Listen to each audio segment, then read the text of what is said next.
We are thinking about vast abstractions, ideologies called communism, capitalism, all these systems, and paying less and less attention to the world of physical reality, to the world of earth and trees and waters, people, and so are, in the name of all sorts of abstractions, busy destroying our natural environment. Not so long ago, the Congress voted a law imposing stern penalties upon anyone who should presume to burn the American flag. And they put this law through with a great deal of patriotic oratory and quoting of poems and so on about Old Glory, ignoring the fact entirely that these same congressmen, by acts of commission or omission, are burning up that for which the flag stands. They are allowing the utter pollution of our waters, of our atmosphere, the devastation of our forests, and the increasing power of the bulldozer to bring about a ghastly fulfillment of the biblical prophecy that every valley shall be exalted, every mountain laid low, and the rough places plain. But you see, they don't notice the difference between the flag and the country. Or as Korzybski pointed out, the difference between the map and the territory. Compare a physical globe and a political globe. The physical globe is a pretty thing with all kinds of green and brown wiggly patterns on it. The political globe, on the other hand, has still got the wiggly outlines of the land, but they are all crossed over with colored patches, many of which have completely straight edges. A lot of the boundary between the United States and Canada, once you get west of the Great Lakes, is simply a straight line. What has that got to do with anything? With any difference between Canadians on one side of the line or Americans on the other side of the line, or what have you? It is absolutely a violation of the surface of the territory. And look at the fair city of San Francisco. It's a lovely place, but they planted on the hills of San Francisco a city pattern that was appropriate for the plains of Kansas, a gridiron. And so you get streets that go straight up and that are extremely dangerous, where they should have followed the contours of the hills. Now, however, I think we should begin by talking a little bit about, when we use the word physical reality as distinct from abstraction, what are we talking about? Because you see, there's going to be a fight about this philosophically. If I say that the final reality that we're living in is the physical world, a lot of people will say that I'm a materialist, that I'm unspiritual, and that I think too much of an identification of the man with the body. Any book that you open on yoga or Hindu philosophy will have in it a declaration that you start a meditation practice by saying to yourself, I am not the body. I am not my feelings. I am not my thoughts. I am the witness who watches all this and is not really any of it. And so if I were to say then that the physical world is the basic reality, I would seem to be contradicting what is said in these Hindu texts. But it all depends on what you mean by the physical world. What is it? First of all, it must be pointed out that the idea of the material world is itself philosophical. It is in its own way a symbol. And so if I take up something that is generally agreed to be something in the material world, and I argue that this is material, of course it isn't, because nobody has ever been able to put their finger on anything material. That is to say, if by the word material you mean some sort of basic stuff out of which the world is made. by, say, analogy with the art of ceramics, pottery. We use clay and we form it into various shapes. And so a lot of people think that the physical world is various forms of matter. And nobody has ever been able to discover any matter. They've been able to discover various forms, yes, various patterns, but no matter.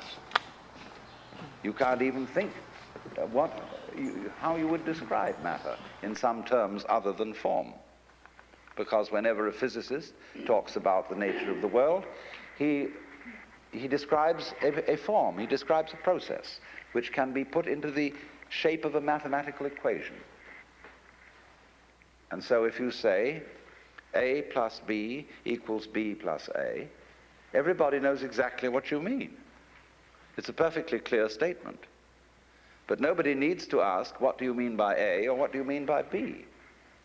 Or if you say 1 plus 2 equals 3, that's perfectly clear. But you don't need to know 1 what, 2 what, or 3 what. And all our descriptions of the physical world have the nature of these formulae, numbers. They are simply mathematical patterns, because what we're talking about is pattern. But it's pattern of such a high degree of complexity that it's very difficult to deal with it by thinking. In science, we really work in two different ends of the spectrum of reality. We can deal with problems in which there are very few variables, or we can deal with problems in which there are almost infinitely many variables. But in between, we're pretty helpless.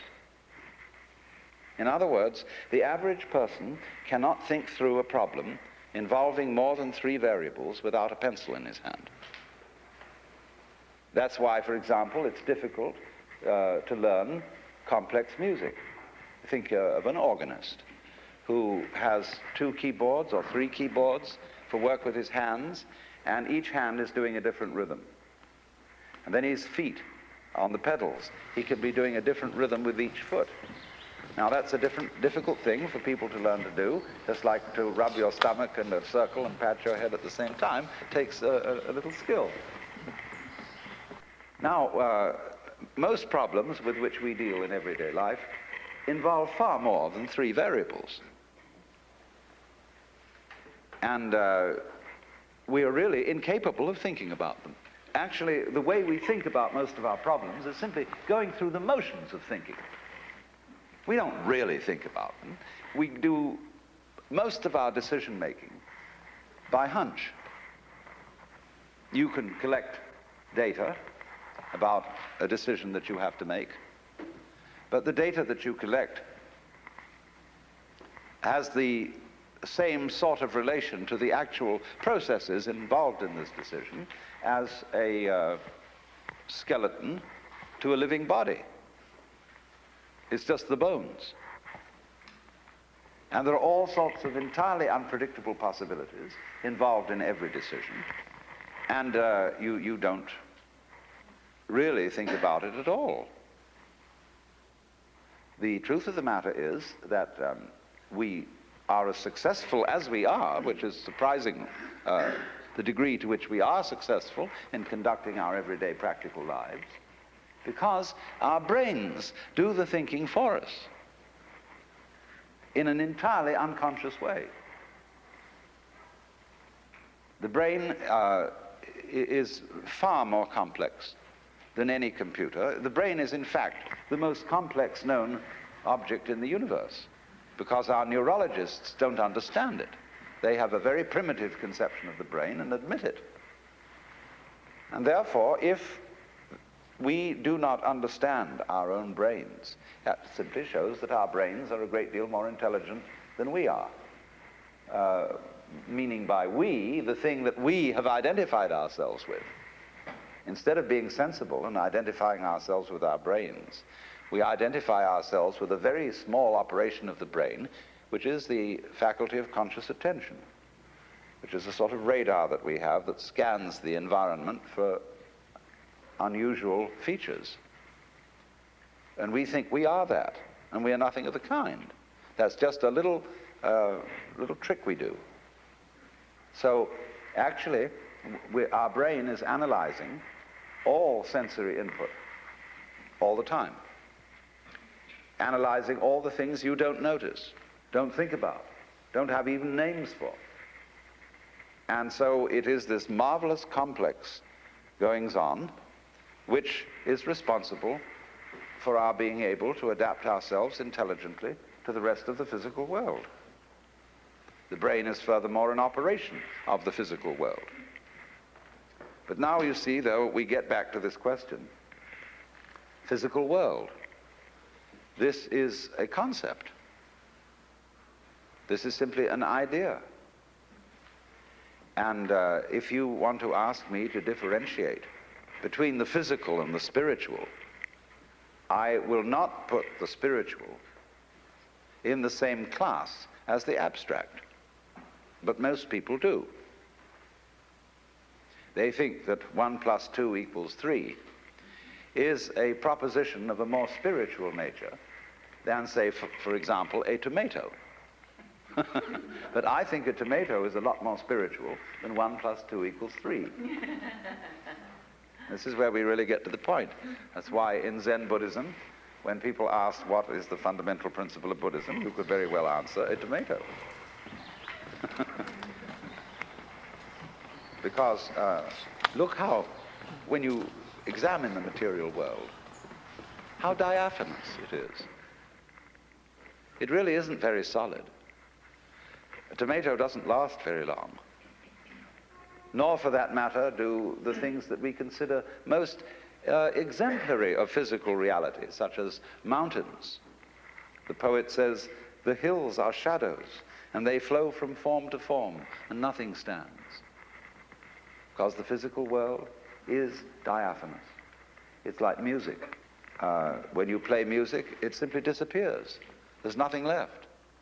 And that, for that very reason, it is one of the highest and most spiritual of the arts, because it is the most transient. And so, in a way, you might say that transiency is a mark of spirituality. A lot of people think the opposite, that the spiritual things are the everlasting things. But you see, the more a thing tends to be permanent, the more it tends to be lifeless.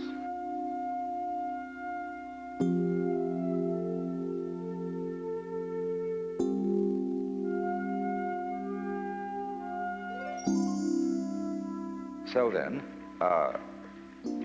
the physical world, we can't even find any stuff out of which it's made. We can only recognize each other. And I say, well, I realize that I met you before and that I see you again.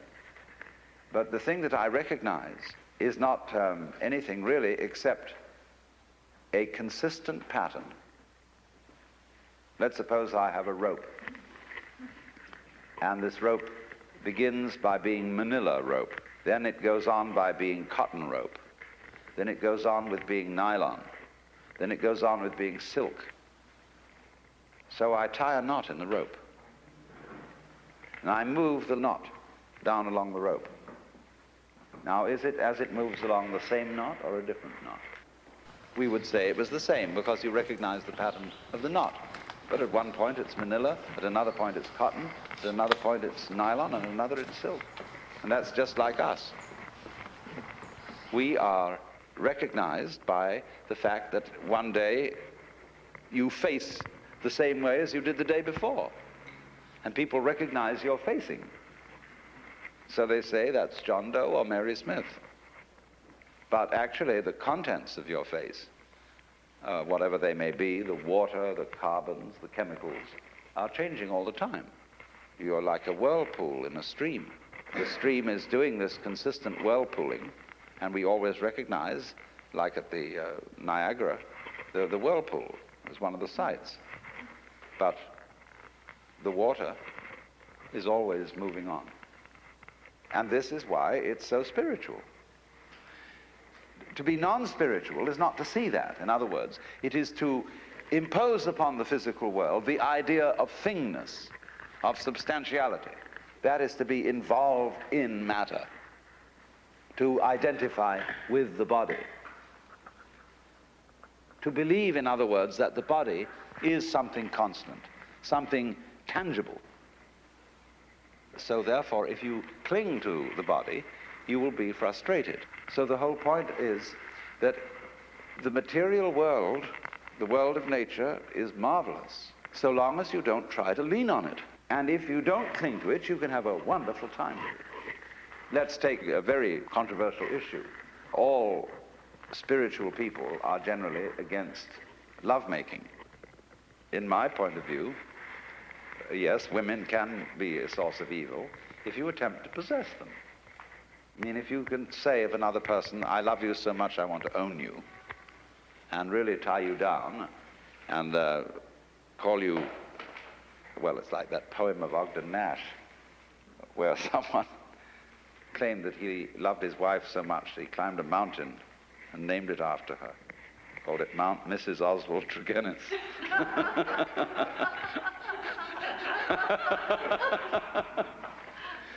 And so, in other words, if you try to possess people and you make your sexual passion possessive in that way, then of course you are trying to cling to the physical world. But you see, women are in a way much more interesting if you don't cling to them, if you let them be themselves and be free. And in my opinion, you can have a very spiritual sex life if you are not possessive. But if, on the other hand, you are possessive, then you're in trouble. But you know, the average Swami won't agree with that, because he confuses, by thinking that the body that I touch is something evil. He's hung up with it. It's like the story of the two Zen monks who were crossing a river, and it was the ford was very deep because of the flood, and there was a girl trying to get across, and one of the monks immediately picked her up, threw her over his shoulder and carried her across, put her down on the other side, and then the monks went one way and she went another. And the other monk had been in a kind of embarrassed silence, which he finally broke, and he said, do you realize that you broke a monastic rule by touching and picking up a woman like that? And he said, oh, but I left her on the other side of the river and you're still carrying her.